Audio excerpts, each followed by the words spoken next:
ఇక ఆంధ్రప్రదేశ్‌లో బిఎల్ఓలు, సూపర్వైజర్లకు శుభవార్త. కేంద్ర ఎన్నికల సంఘం నిర్ణయం మేరకు వీరి జీతాలకు సంబంధించి ఆంధ్రప్రదేశ్ ఏపీ సీఈఓ వివేక్ యాదవ్ కీలక ఉత్తర్వులు జారీ చేశారు. ఈ మేరకు రాష్ట్రంలో ప్రతి బిఎల్ఓ అండ్ సూపర్వైజర్లకు అదనంగా 6,000 వన్ టైం బోనస్ మంజూరు చేశారు. బిఎల్ఓలకు మొత్తం 18,000, సూపర్వైజర్లకు మొత్తం 24,000 వస్తాయని చెబుతున్నారు.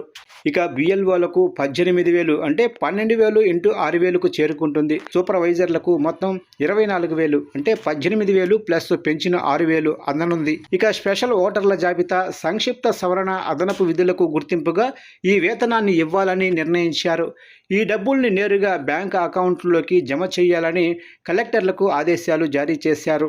ఇక వాస్తవానికి ఎన్నికల సంఘం ఆదేశాల మేరకు విధులు నిర్వహించే బిఎల్ఓలకు ప్రతి ఏడాదికి 6,000 గౌరవ వేతనం చెల్లించేవారు. ఈ ఏడాది ఏప్రిల్ 1 నుంచి ఆ గౌరవ వేతనాన్ని 12,000 అంటే డబుల్ చేశారు.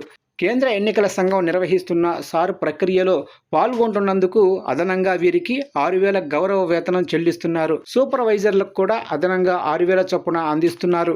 ఇక సార్ విధుల్లో ఉన్న బిఎల్ఓలు, సూపర్వైజర్లకు 6,000 ఒకేసారి గౌరవ వేతనాన్ని ఈసీఐ ప్రకటించింది.